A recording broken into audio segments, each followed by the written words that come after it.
Hello brownies, welcome to the Pretty Brown Rise channel and this Candy Hate Train Explained series where I talk about my suspicion that the reason for this recent Kandi Burruss hate train is because the people that are hating on her are actually on the struggle bus in their own personal lives.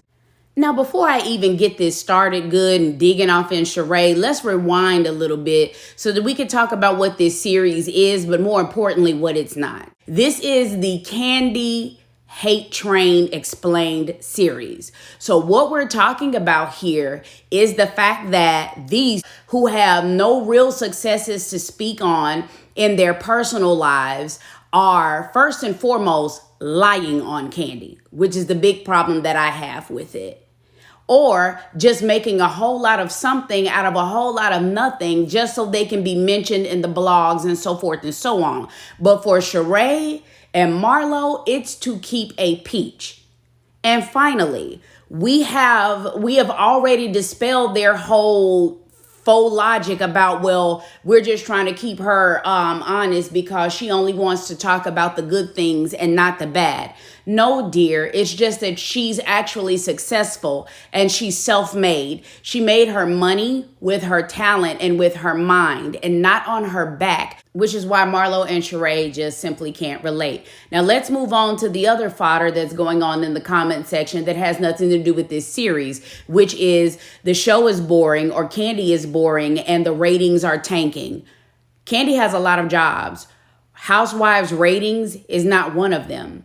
The reason why Housewives is failing, not just this franchise in this city, but franchise wide, okay? The entire franchise is because they refuse to change this 20-year-old outdated show model of get them liquored up, make them argue about nothing, make them behave in a way that is unbecoming for women their age, let them go out to dinner, fake makeup, and then start the whole thing back over again. It's tired, it's delayed, it's through. We're sick of seeing that. They are choosing to show the cattiness and the negative black stereotype side of it rather than showing some of the ways that these women are winning. Kenya in her business is winning.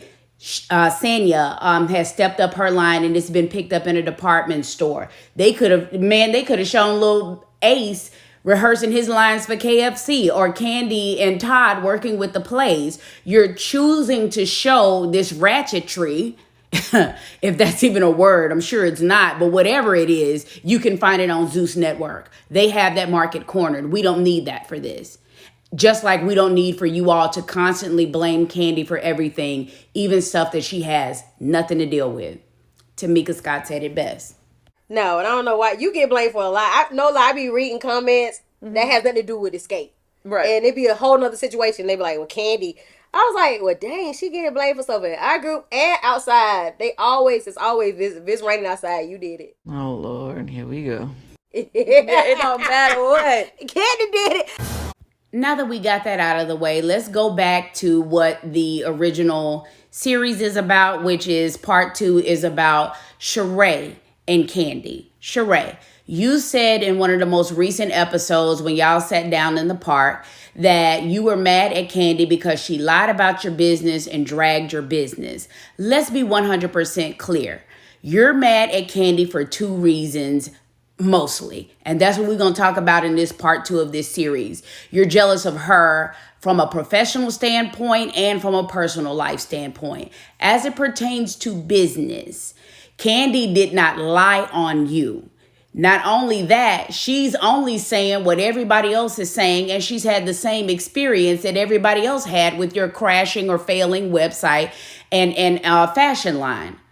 The only difference is between everybody else that's calling you she by Shein and all of that, Kandi actually tried to give you sound business advice and help you with your struggling business. You didn't take her advice, and thus you still continue to struggle. This has been going on since 2008, and here we sit in 2023 watching you still not shine. Let's do a quick flashback of one of what your old commercials looked like over a decade ago. Who is She by Sheree? She is fun, bella, sophisticated, sultry, She is edgy, independent, passionate, fabulous, charismatic, she is timeless, strong, classy. She's ambitious, powerful, confident. She is fierce. sie ist dynamisch, She is here. elle est internationale. She is modern, sophisticated women's wear. She is the essence of style and beauty. She is the standard. She by Sheree. But anyway, let's move past the y'all throwing shade back and forth and you trying to act like you're super mad at Kandi for lying on your business when you're really just mad that she told the truth. In fact, she's saying something that all the other cast members and all of Black Twitter has said. So it's, once again, the reaching. But about being a liar, I think that we've forgotten that we were introduced to you on the show as a liar. The very first season of Roa came on, Sheree was trying to pass off her eldest daughter, Tiara, as like a nanny or whatever, instead of introducing her as one of her children, because she didn't want the world to know that she had her first baby when she was in first grade or whatever. So that was the first lie. Then the whole situation with the divorce and how much money you're going to get. You started off in the mansion, got kicked out of that. You were renting a mini mansion, stopped paying that like you don't pay any of the rest of your bills.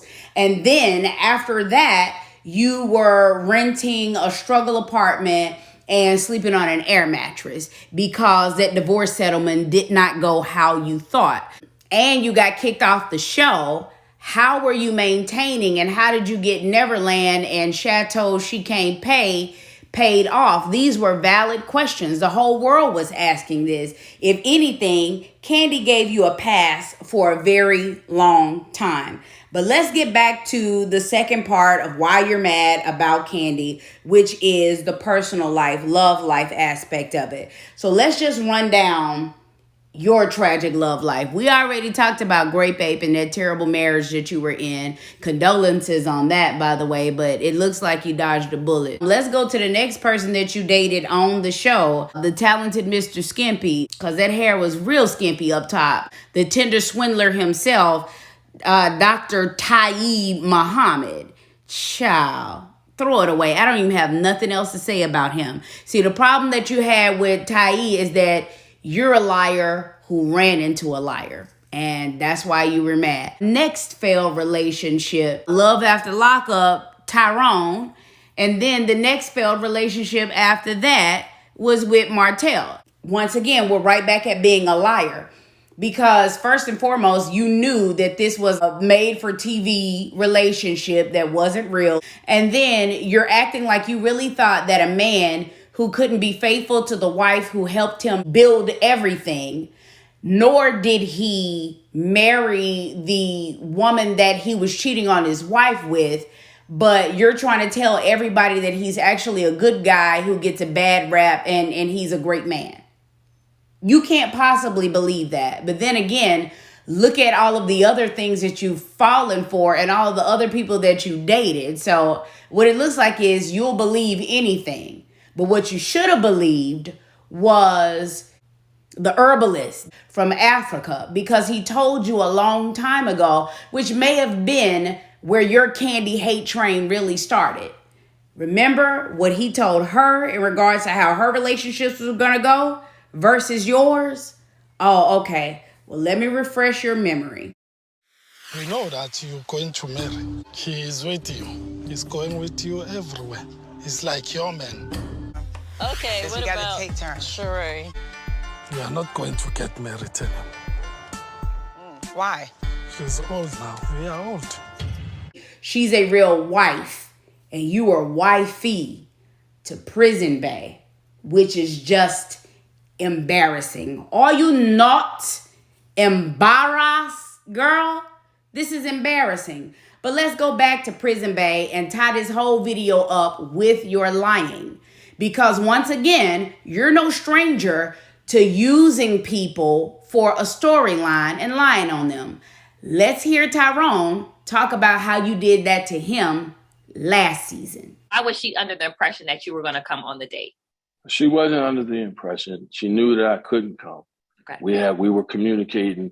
I got a call in the wee hours of the morning about I'm coming to Philly, but not saying I'm coming to Philly to tape. Come to Philly to visit me and come to Philly to sit outside on the streets to tape. It's a whole different narrative. You come to Philly like you've done before. You're going to come over. You're going to pull up. You're going to come to where I am and go from there. Mm-hmm. But not all of a sudden saying, "Oh, I'm coming to Philly, and by the way, we're taping." Well, that can't happen. Okay. You know, that wouldn't. I would have been in so much trouble, Jazz, and it just wasn't worth it for me. So did she know? She listen, Jazz. Okay. She knew. Okay. It was clear, but she knew, and she could have easily just said, "He can't come.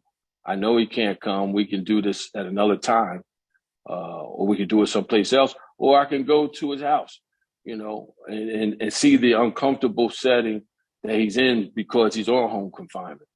And there you have it. So now that we know that all that's happening is you're using Kandi for a storyline this season, like you used Tyrone for a storyline last season, so that you can keep that pity peach. Sheree, let me just give you a bit of advice. Sweetheart, get you some diversified income in the same way that Kandi does. You need to swallow your pride and go and talk to the boss and see if she'll teach you how to be a boss. Because as you know, your pity peach is constantly in jeopardy. They snatch it from you every few seasons and then only get you to come back when you agree to keep up mess and embarrass yourself.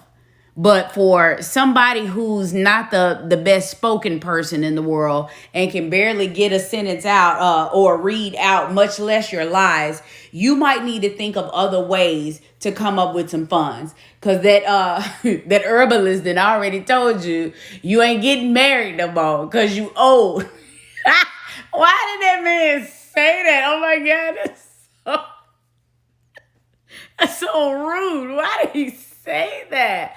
But what I want to say is, for the person who loves to tell lies, I want you to look at how the truth works. Because it's been over a decade and that man's word still ain't come. It still ain't come back void. It's still true today. Maybe that's the first thing that you need to start doing. First, learn how to tell the truth. Secondly, learn how to talk. Third, learn how to diversify your income and get some honest businesses, successful businesses going so that you don't have to go about the business of lying on other folks and dragging them down just so you can keep this little piece of rotting fruit.